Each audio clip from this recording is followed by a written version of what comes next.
I couldn't get mine to print. Okay, try that again. Well, welcome everyone to the MetroNorth Roundtable this month. Ari is on a business trip or something. He wasn't able to make this month, so I'm stepping in for him.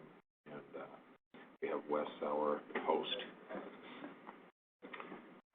Let's see, Chapter Roundtable Program, Professional Outreach Groups. We have 9 roundtables throughout the state. And professional outreach groups, I can't say I'm familiar with. They have 3 verticals: government, life sciences, and financial services. Are you expecting some refreshments? No. Okay. What? Refreshments? Refreshments. So I really can't speak to these professional outreach groups. I'm not sure what these are. I've been to the financial services one. It meets quarterly. It's mostly a networking. They throw a topic out there for an impromptu discussion. So Okay. it's pretty interesting, and it tended to be a different group of people than attended the other roundtables. So it gives you a little bit different exposure. Do they meet in similar locations? Yes. The one downtown, it was at Wellington, one of the other financial services companies. Yeah. All right. We have several volunteer opportunities available if you log into the PMI Mass Bay website. There's a section, there's openings in professional development, sponsorship, budget and finance, technology, and a registration manager, and from professional development day committees. Please look into that. Also want to remind everyone that projectmanagement.com, formerly Ganthead, if you joined that website years ago, is now available, and your PMI membership gives you the elevated membership level with projectmanagement.com, so you have access to their premium content, their webinars that offer PDUs and such. We have the Career Advancement Clinic that was supposed to be earlier this month, that was delayed due to the Verizon strike. It's now on June 7th. Hopefully it's going to still happen. I think I haven't heard anything about whether it would be delayed again or not. We have a member cafe and state of the chapter at the June chapter meeting. And we'll have a couple of summer networking events scheduled for July in Burlington and Norwood. That'll be posted on the website, hopefully shortly. And this year's Professional Development Day is September 16th and 17th at the Sheridan Four Points in Norwood. Over 2 days, 15.5 PDUs. Not a bad deal. Early bird pricing ends very shortly, May 31st, so if you're interested, please register soon. They have the date planned for the 2017 Professional Development Day, March 24th, 1 day at the Sheridan Norwood. Voting for the Board of Director elections has begun. If you receive your ballot, please fill it out. And we'll start our presentation. We have Guy Peckett, discussing beyond net present value and internal rate of return, financial criteria for project selection. Pass these around. That would be your slide. Okay, so thanks for coming. I'm delighted we have people. It's kind of a dry topic, but just a little bit about me. I actually teach this stuff. I'm in my 6th year of teaching as a part-time instructor at Northeastern University. I teach finance, generically speaking, finance 101 and 102 to undergrads, usually on a Tuesday or Wednesday or Thursday evening. And so part of what we talk about, I've got 3 chapters on capital budgeting. And so it lends itself very well to the financial criteria for selecting projects. So that's how I decided, I'm going to give this pitch. So, is it the arrow? Yeah, my agenda. So, as you all know, typically in a capital budgeting cycle, there are a lot of competing projects competing for, and usually a matter of ranking the projects according to their respective internal rates of return or net present value, right? And then there's some strategic considerations there. But certain things can occur when ranking the projects based on their financial attractiveness. One of them is called ranking conflict. You can actually have between two mutually exclusive competing projects. IRR favor project A, NPV favors project B. So I've got a technique for getting out of that conflict. I want to talk about risk-adjusted discount rates. Why? Because, as we all know, not all projects have similar risks. So what if you have two equally lived projects, about the same amount of upfront cash outflow investment, about the same economic life, but obviously one is more risky than the other, right? How do you quantify that? So that's where I'm going to talk about risk adjustments. And then sometimes you have projects that seem to both be financially attractive, but they have different lives. So that's really not an apples-to-apples comparison. One project is going to have a 3-year economic life. The next one's going to have a 5-year economic life. So there's a pretty simple technique, ANPV, which stands for annuitized net present value, that just says, I'm going to express this financial return on an annual basis, and that'll help me get out of this lack of comparability issue that I'm having. So I'm not going to get into these, but they're in the appendix. PI stands for Profitability Index. MIRR stands for Modified Internal Rate of Return. It's a little too, technical, I think, to spend time on this morning. So they're in the appendix in case you're interested. You can always follow up with me if you want to know more about those. So let me just start with the basics. We're going to start with net present value, right? So present value, future value, it's easy to get kind of confused, discounting versus compounding. So if I start with I teach undergrads, right? So I use this with my undergrads. So I said, put $100 in the bank, in your bank account. Back in the day, you could get 6% on your savings account, right? You're going to put $100 in your savings account, paying you 6% interest for 2 years. So how do we compute the amount of money that will be in your savings account at the end of 2 years? And you do that by the first year is obviously $100 times the 6% interest. So at the end of year one, you'll have $106. But that $6 of interest gets added to your principal, right? And at the end of year two, you will be earning 6% interest on your original $100 plus the $6 that you earned last year interest. So you will not have $112 in your savings account. You'll have $112.36. Why? Because you're being paid interest on your interest in this 2-year span. So that's easy enough to understand. If you get that, then you'll understand these equivalent mathematical expressions, right? We do the same computation. It says $100 times 1.06 result.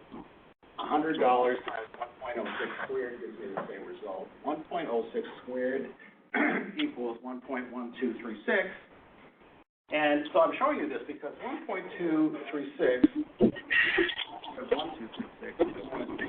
value factor. Back in the day, I see most of us harken back to these days. In the back of your finance textbook and in the back of your accounting textbook, they used to actually have these tables, right? Future value interest factors, where you would look up, let's see, I want 8%, 7 years, what's my future value interest factor? This is before calculators, right? Oh, it's, 1.983, so I would take my sum, multiply times 1.983, and that would give me the result based on the future value interest factor I looked up in that table. So that's where those future value interest factors came from. They don't do that anymore because we all have calculators and spreadsheets and stuff.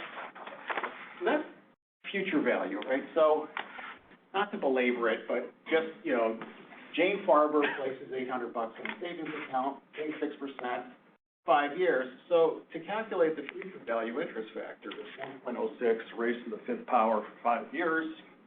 Her $800 will become, multiplied times the future value interest rate, 1,070. So what I'm showing here is what J.P. Morgan called the miracle of compound interest, right? You're getting paid interest on your interest. So if you understand compounding, to arrive at the future value. Present value is just the obverse, right? We are discounting future sums to bring them back to T0, day one, and arrive at present value. So why would we do that? Oh, before I get to that, so remember how we found future value, right? Present value times 1 plus the rate of interest raised to the number of years, in this case it's just 1 year, gets the future value. So Paul knows that in the future he's going to need $300. He can make 6% on his investments. How much does he have to deposit today? If you follow this expression through, rearrange the terms, and you end up dividing the future value by the interest rate expression that says today Paul has to deposit $283.02 to get $300 at the end of year one at 6%. So we've now discounted a future sum to arrive at present value. So now that we know where present value comes from, these are the short. If I just started with this, people would be like, where's that come from? That's why I stepped us through all this logic. So finally, net present value. What is net present value? All we're doing with net present value, here's two projects, Project A, Project B. Project A says I need a $42,000 investment up front, T0, day one. Project B, I need a $45,000 investment. I expect to get the following benefits. Raw cash inflows from these two projects. This one has a nice annuity stream of even cash flows every single year for 5 years. The raw sum of these cash flows is $70,000. B has kind of a lumpy pattern of cash inflows, which coincidentally also adds to $70,000. However, what we're doing to arrive at net present value is we're discounting these future cash inflows back to the present to make them comparable to our cash outflow or our upfront investment of $45,000. So at the extreme case, $10,000 5 years from now using a rate of return of 10% is the same as having $6,209 today. So another way to say that is if I deposited Yeah, it does have a pointer. You got it. No. There it is, I found it. Yeah. If I put $6,209 in the bank, and the bank is paying me 10% interest, at the end of 5 years, I'll have 10 grand. So everything else being equal, I would be indifferent between accepting 10 grand in the future, 5 years from now, or accepting $6,209 today, given that I can get 10% rate of return on equal risk investments. So having discounted all these future, again, cash inflows to today's present value equivalent, I can now do this exercise, which is, all right, I've got present value benefits of $55,925. I invested $45,000 in the project. My net present value for Project B is $10,924. So that's where net present value comes from. If you knew nothing else about these projects, which project would you select? Paul, Why? net present value is higher. Exactly.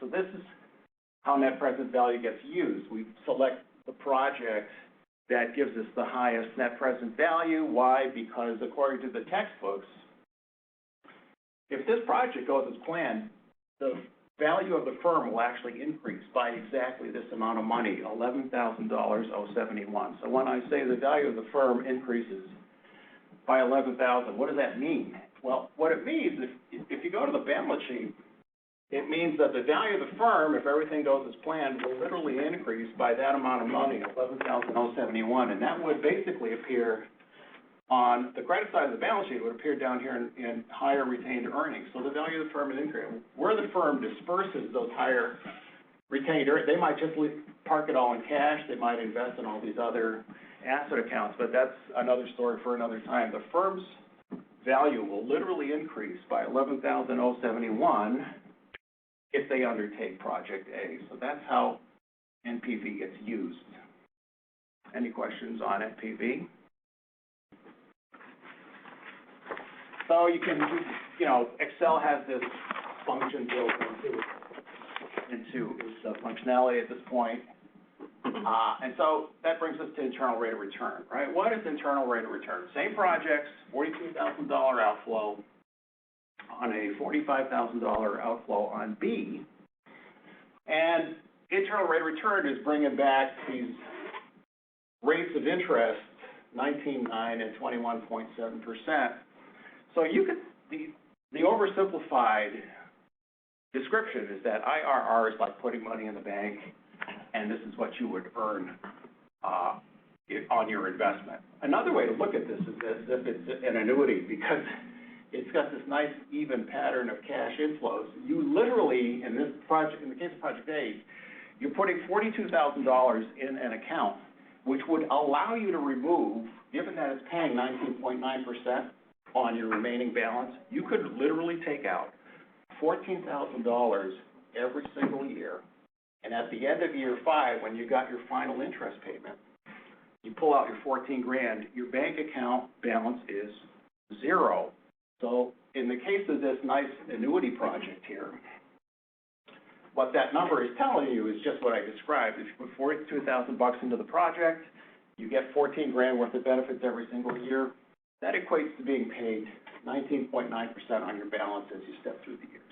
So the way management uses these factors to say, well, gosh, you know, IRR 19.9 and 21.7, how do I compare that to my required rate of return? And what is my required rate of return? Usually it's the weighted average cost of capital, right? So come back to this. Hope I'm going in the right, nope, I'm going in the wrong direction.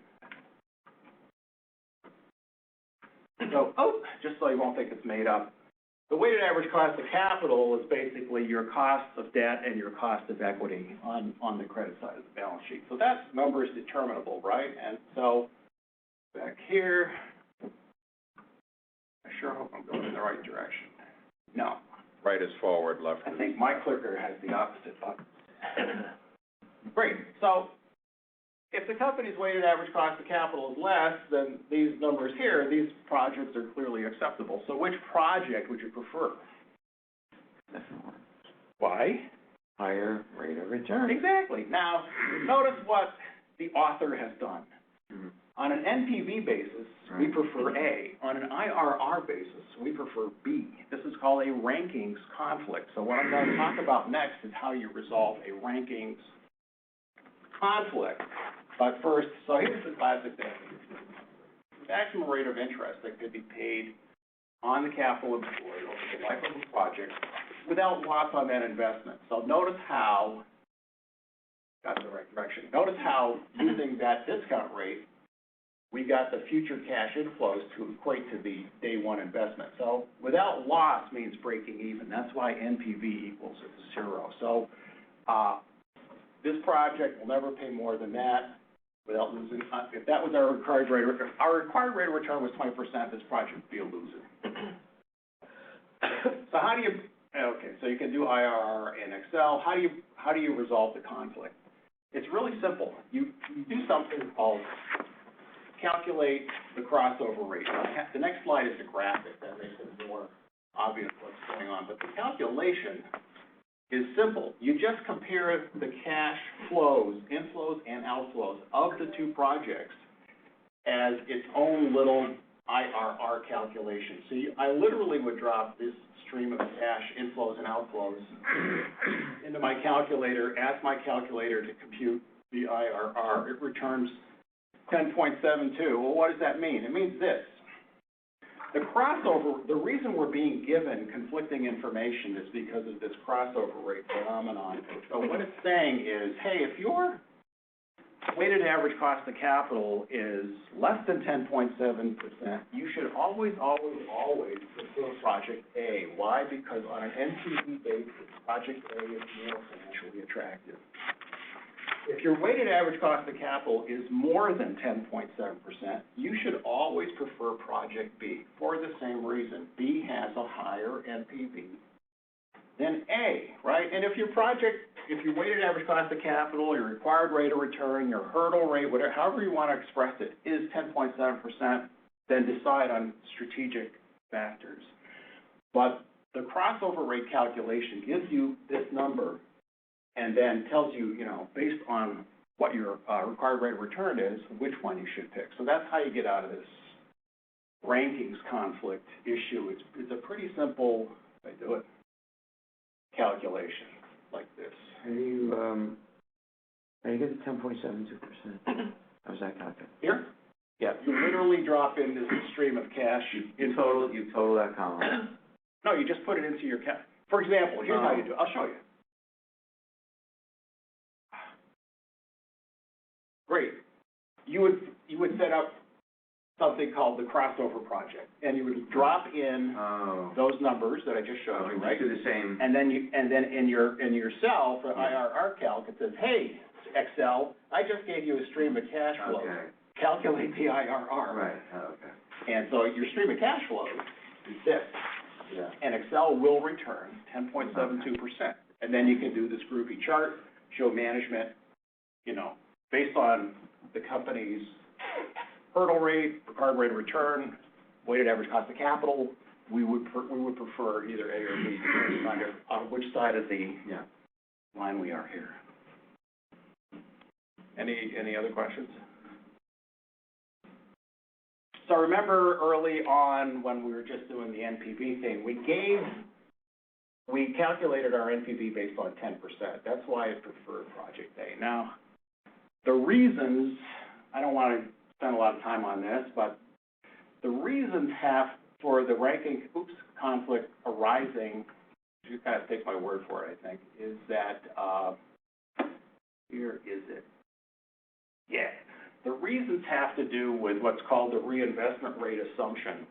This Project B returns over half of its benefits in the first year, so it's less sensitive to future cash inflows. So there was a time, I don't know if you guys were doing IRR calcs like 15, 20 years ago, there was a time when you used to ask your calculator to calculate IRR, and then you'd see the LED thing going around and around and around and blinking and blinking, and think, what the hell is it doing? And it was literally, it would go out here, calculate IRR, then it would go out here, calculate IRR, then it would go out here. That's what it was this iterative calculation, and spreadsheets back in those days would ask you to first guess at the IRR. Does anybody remember this? They couldn't launch the calc unless you gave it my guess at IRR is 20%. So it's a fairly complicated calculation, but when it's taken into account its last year of cash inflow, then it has the whole picture, but it has to do it iteratively. So that's the ranking conflict and how you resolve it. So then I've got two techniques for adjusting for projects that have unequal risk, right? Not all projects have the same risk profile. So one of them I really kind of like because it's very practical. I used to work in the systems integration business, and we used to ask our project managers, this wasn't their quiz, I kind of took what we had and embellished here, but we had them submit their scores on a risk quiz, right? So if 2.5, which is right in the middle, is normal, rank your project, your prospective project based on, are we using new technology? I probably should have broke these into two different things. Is it a new customer or is it a new market, meaning we've always felt comfortable working in the financial services industry. Now we've just found this new manufacturing opportunity. Well, it's a new market, right? Are we using a new supplier? And by the way, you can weight these in terms of, importance. Workforce training required? Are we going to a new geography? Do we have to build a new physical plant? Are we using new materials, new subcon? Degree of outsourcing, right? Are we delivering the things to nuts, or is half of it dependent on our relationship with a vendor? And by degree of scale, I just mean that is this something bigger than we've ever done before? Because when I was working in this systems integration business, this manager showed up and he presented us like this chart. I don't know if I can do it justice, but what it showed was over time, as projects were getting bigger and bigger, okay, that was the good news. But his discovery was whenever a project kind of broke the line, and, you know, new, big, never did anything this size, those were all money losers. That's where he was losing. They hadn't figured out how to, like, scale up until they actually did one, and then at that point, they used the learning to go to the next project of the same scale. So that's what I meant by degree of scale. So when I talk about this with my students, I use the BP blowout in the Gulf of Mexico. Is that thing, Deep Horizon, well, blew up, right? And so we talk about, well, what did they not take? When they did their risk register and they came up with their risk responses to remediate the risks, what did they not consider? When New Horizon blew up and 13 people were killed and billions of gallons of raw crude oil were blown into the Gulf of Mexico, what did they not consider? Anybody know? They had been drilling in the North Sea for years and years and years, but there was something new and different here, obviously.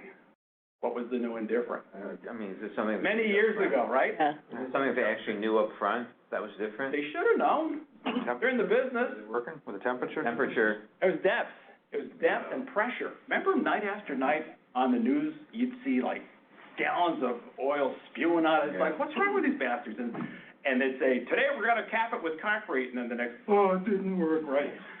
Like, what is it? And finally it came out that they had no idea what they were doing at those depths because of those pressures. And everything they were using was inadequate to those pressures. That was their real problem. So that was, in terms of a risk register, risk response, remediation, blah, blah, blah, that's what they didn't have. So you can see how this would get used in terms of, you come down with a composite score. Sorry, it's down here. If this project scores as a 4.0 and normal is 2.5, well, the ratio of 4.0 over 2.5 is 1.6. I would multiply my weighted average cost of capital times 1.6. So if my required rate of return is 10%, I'm going to use 16%. So that's a risk quiz approach. Anybody use these in like your? Not today, but I've explored using these in the past. Yeah. With varying degrees of success, or? Yeah, you know, it's most of the time the risks don't come to bear, so it hasn't, which is good. Yeah. Hadn't really played into it, you know. Right. Yeah. Okay. So that's that. So we've got our factor for uplifting the weighted average cost of capital based on this risk quiz approach, and so I would, you know, recompute. This one's a 14, this one's an 11 based on the risk quiz outcome, and that's obviously going to affect the results for NPV, and now we, you know, very much favor B because it's less risky and the risk is reflected in the hurdle rate. So that's one approach. I mean, you can plug them into Excel. The other one, not to get too, not turning into statisticians, but, you know, you're always hearing about risk versus return. What's the risk-return trade-off? Risk versus return, right? Well, how do you get at that? So as I was doing these slides, I had this recollection that when I took the PMP exam many, many years ago, coefficient of variation was actually a topic on the exam. Does anybody remember this? I think it was. And anyway, can I write on this, you think? The flip chart? Yeah. Flip over it. New page. Great. So, coefficient of variation, it sounds pretty exotic, but it's pretty darn simple, right? What we're trying to do is figuring out how much risk do we need to take on for every point of return. And so return is going to be expressed as a rate of return, right? 10%, whatever it is. And so, you know, how do we get at risk? So what this technique is saying is basically you know, that's a small sigma, so standard deviation divided by our, we'll call it weighted average cost of capital, will give me an index, and, you know, we'll use that index, we'll call that coefficient of variation, because that's how it's derived. So here's an example. We have these two projects, I don't know why I call them assets, asset A, asset B, and and we've gone to our experts, we've done a Delphi exercise, the experts came back and said, well, for A, we think that best case it's gonna return 17%. And, most likely it's gonna return 15, and pessimistic case, it's only gonna return 13, and we've put these weightings on these outcomes. We think there's a 25% chance of getting this, right? So on and so forth. So the weighted expectation for project A is we expect to get about a 15% rate of return on our investment. Same exercise for B, but you can see B has a much different kind of a profile. On the one hand, it's more financially attractive because our expectation is for a 20% rate of return. Gee, that's good, maybe we should go with B. But the problem with B is you can see just by the spread of possible outcomes, this only has a spread of 4 points, right? This has a spread of 30 points. This is just as inherently more risky because what's risk? It's uncertainty. So the level of uncertainty, the level of the variation in the outcomes is far greater for B than it is for A. So how do we, summarize this down to one number? And that's the coefficient of variation. So the way I won't How do you get the percentage in return? No, returns column. Center. Oh, here. Delphi. This was what I called a Delphi exercise. So what we've done is, for better or for worse, we've gone around, we've talked to experts. And and we said, give us your opinion of best case, worst case, most likely case returns, and weight your opinions in terms of, well, what's the likelihood of these things occurring, the way you just told me. And so a good Delphi exercise might involve 10 experts. And then based on what they told us, the weighted averages came out looking like that. That's all it is. All right, so it's a guess on the financial. Presumably they're experts. It's a little bit more than a guess, but who knows how much science is behind it. So we need to calculate our standard deviation. It's not as bad as it looks, right? So for A, these were our outcomes: pessimistic, most likely, optimistic. This was the expectation for the overall project is 15% based on these weightings. And so we just compute the variance. We square the variance to get rid of the negatives. We multiply it times the probability of these outcomes occurring, sum those, and take the square root of the sum, and voila, this is standard deviation. So this project has a standard deviation of 1.41%. Okay, great. And so the coefficient of variation is simply standard deviation divided by our expected rate of return, which on this project is 15%. We've got what we need. Coefficient of variation for A, standard deviation of 1.4, expected return of 15%. This is our index for A, this is our index for B. So what is this telling me? What it tells me is for every point of return, I have to accept 0.6 of a standard deviation in uncertainty. Whereas for A, for every point of return, I only have to accept 1/10 of a tenth of a standard deviation for each point of return. So clearly, on a coefficient of variation basis, I'm going to prefer A. It's far, far less risky. Even though this project has a higher expected return, it's way, way more variable and risky in terms of its possible outcome. Just using this risk versus return rinky-dink simple calc. But I'm pretty sure this was on the PMP exam when I took it, except I didn't understand it at the time. What? It is. Oh, it is? Yeah. Okay. Yeah, they don't call it coefficient of variation, but it's called something else now, but it is on there. Oh, okay, great. See, I'm even relevant, so this is great. So anyway, that's the second technique for choosing between projects of unequal risk, right? We have the risk quiz approach by which we adjust our required rate of return. But the other one is just to use one of these to quantify on an index basis, what's my trade-off between risk and return? Well, this, again, to repeat, I have to accept 0.6 of a standard deviation for every point of return versus this thing. So clearly, A is preferable to on that basis. So any questions? All right. How am I doing on time? You're good. Good. 8:05. I talk fast. So last one is projects with unequal lives. That's it. Okay, so, here are two projects. Upfront investments, they're, kind of similar order of magnitude, $70,000 versus 85. The problem with comparing them, as you can see, is one has got a 3-year life, and the other one has a 5-year life. So it's not apples to apples here. If you compute the net present value, Project Y has a much higher NPV than Project X. So on that basis alone, you would go with Y. But the problem is, what is goodness here? Is a 3-year life good? Is a 5-year life good? So a 6-year, sorry. So how do you put these on a comparable basis? So there's strategic reasons to prefer this over this, or vice versa, right? If you're in a life insurance company, you're probably going to want this.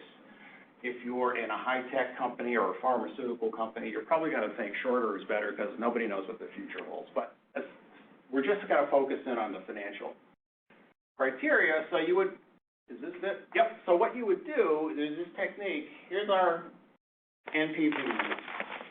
You convert, since these have different lives, you convert them into what's called an annual or annuitized net present value. All that means is tell me what the annual benefits of these projects are going to be for my company if I undertake these. And so you plug in the NPV, which we just saw, the life of the project, whatever discount rate we were using at the time, and you convert this thing into an annuity, believe it or not. And so what this is saying is that Project Y has an annual benefit to the company of $4,000, don't worry about the negative, $4,365.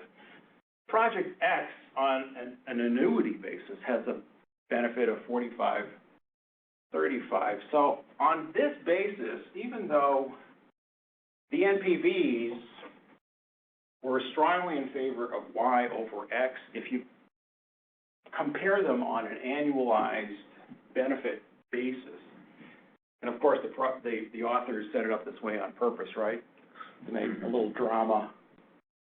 X is preferable to Y. So if you had no reason, if you're, the CEO, CFO, you have no reason to prefer 3 years over 6 years, it's kind of like, I don't care, then based on this technique, you would go with X because the annual benefits are higher, and presumably, hopefully, you can reinvest at the end of the project, you can reinvest into the next project and do as well, if not better. But, like I said, strategic reasons can also weigh in here. And so if you're in like a life insurance business that relies on matching maturities to policies, you probably prefer a longer versus a shorter. So that's just one technique for putting projects that have unequal lives on a comparable basis. So any questions on this? Those functions, what are those? Oh, sorry, so this is, How do you get that? these are your calculator keys. For the calculator, okay. Present value, number of years, so this is a 6-year project life, this is a 3-year project life. I is interest, so we're using required rate of return of 10%, which comes from our weighted average cost of capital. Compute payment, and this is telling me that if this were an annuity, I bought an annuity for $19,000, it's going to pay me for 6 years at 10%. Okay. What can I expect to receive every year? My payment will be $4,365.59. I'm kind of doing some of these calcs for myself now because I'm planning on retirement, and so it's like, lump sum, annuity, this kind of annuity, that kind of annuity, what do they call it? Death benefit or something. And so, anyway, it's fresh in my mind. So where am I? Great! So if you go to my website, this slide pack is substantially thicker because I cut it off here, but the appendix includes things like modified internal rate of return, profitability index. These are other refinements for comparing projects that are mutually exclusive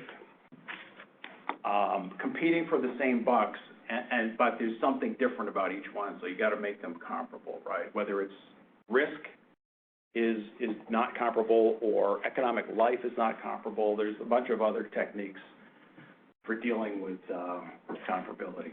So pretty dry subject matter, I know, but it's all part and parcel of project justifications. Any questions? I do have one more point, but go ahead. Yeah, I haven't been involved at this, I guess, what's the word, perspective or level of analysis of projects, just on the receiving end of a project. Yep. Do managers really do this at a very high level? It depends on I always thought it was like, let's see, I like this project, I like this guy, so I'm gonna pick this project, you know? Or this sounds bad, you know? So I'll answer your question this way.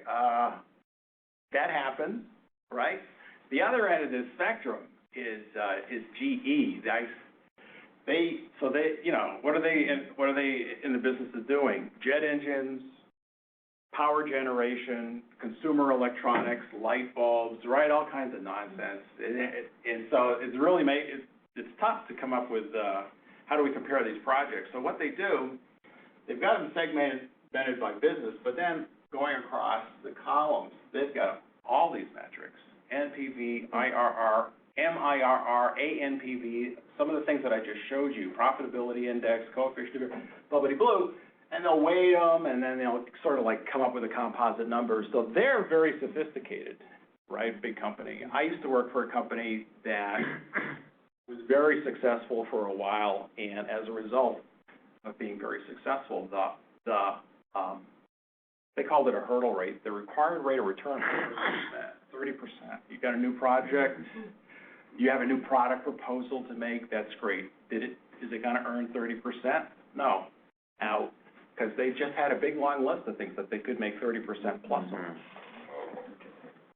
So my last comment, I'm happy to open it up for discussion, is this really bugs me, and I see it because, you know, I tend to work in financial circles a lot. It's this sort of Tower of Babel around ROI, right? So here's the project.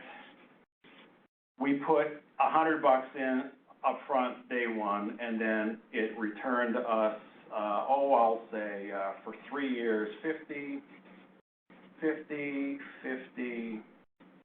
So the sum of the 3 years is 150, right? And we originally invested 100.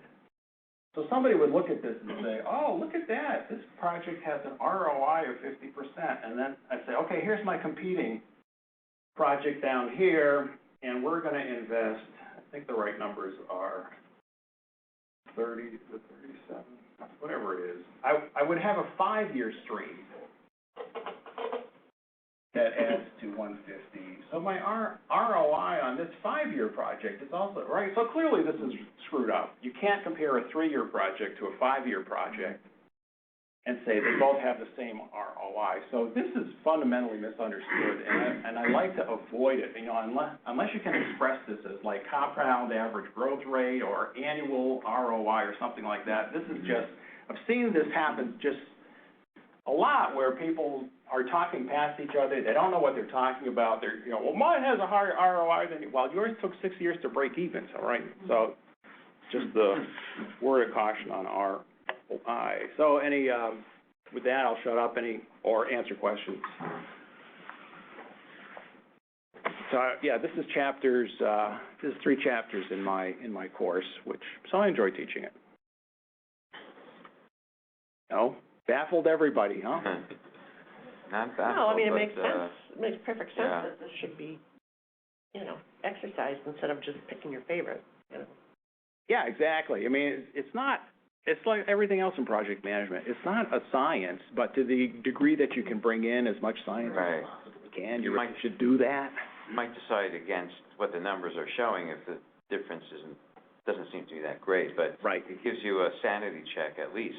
Right, exactly. Certainly if the numbers are way apart, then you have to figure out why is that, and, you know, really drill down, trying to figure out why. And Right. maybe it's legitimate, and if it is, then, you know, you have your answer. Yep. Yeah, you should know what you're giving up. I mean, the other kind of projects are the compliance projects. We gotta do it, doesn't matter, eat your spinach. That's fine, but you should know what you were giving up too.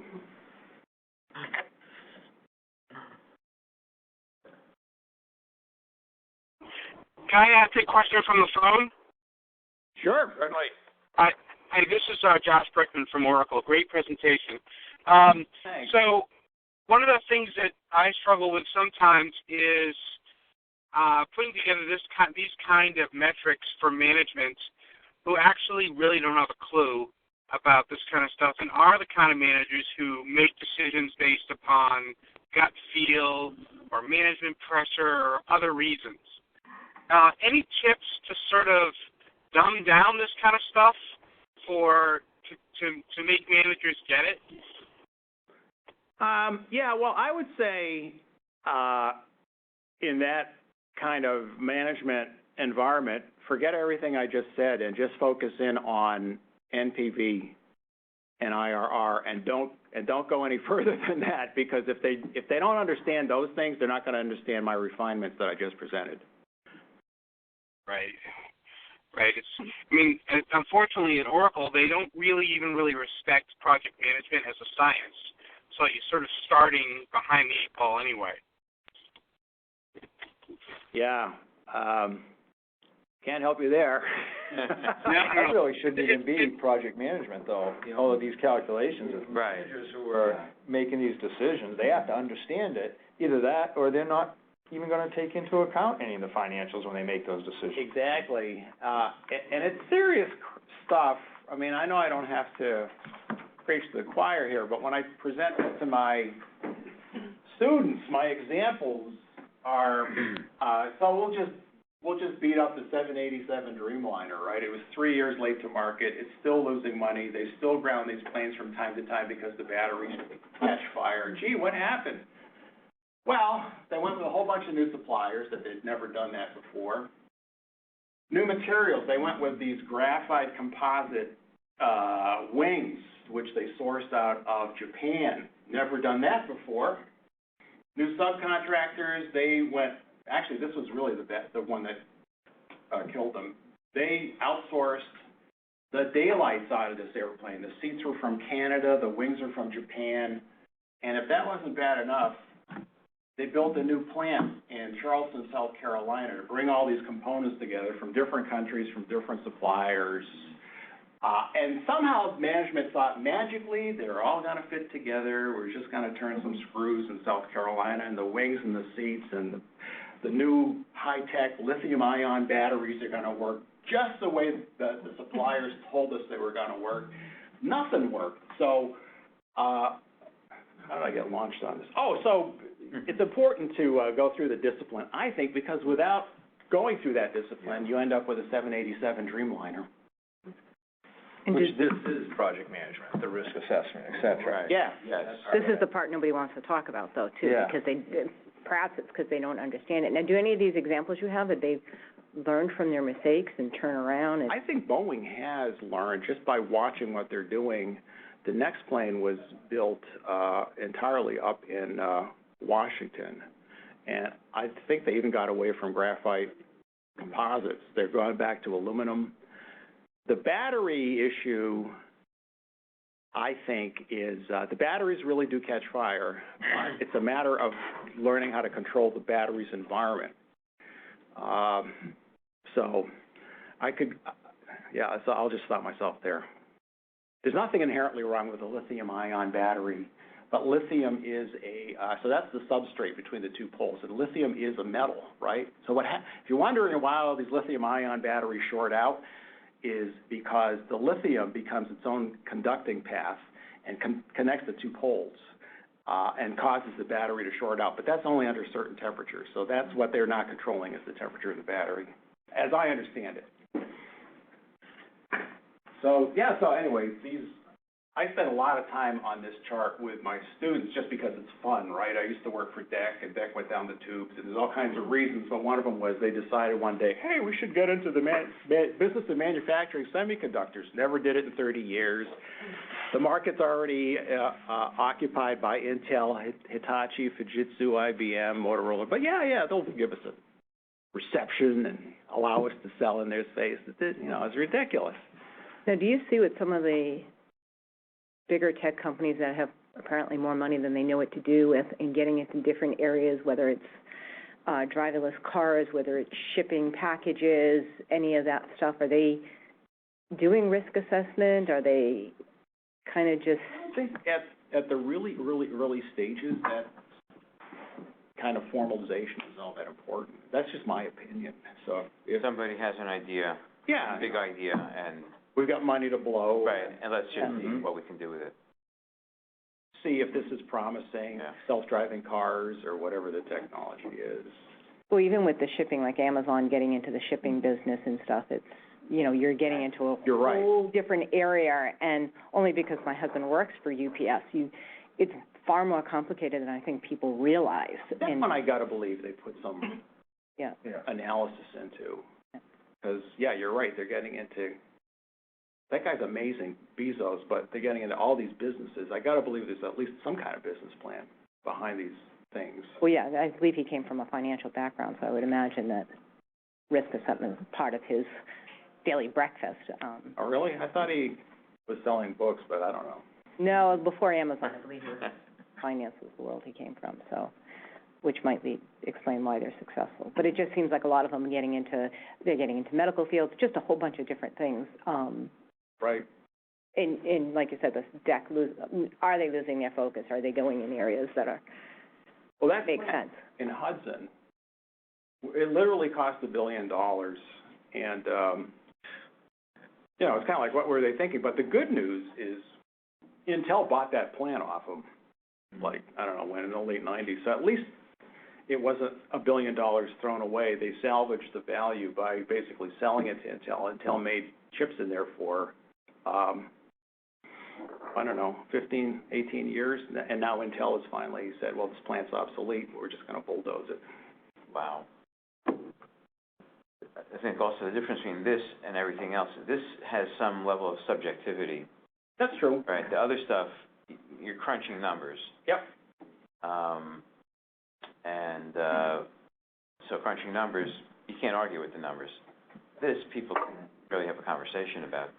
Well, you can argue the numbers because you're still making assumptions about future returns. But that's true. So it's not an exact science. You're still making those assumptions. Like you said, you get 10 people in the room who are experts, and you narrow it down so your risk of those being different is less. Right. But it's not exact. Yeah. Well, that's the Delphi thing. Yeah, I agree. Anything else?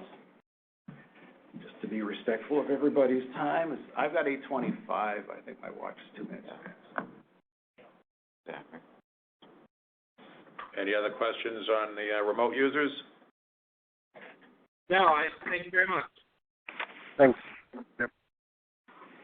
Thank you for joining. We'll conclude. I had one. Sorry. Had at least 2, if not 3 people in there. Yeah.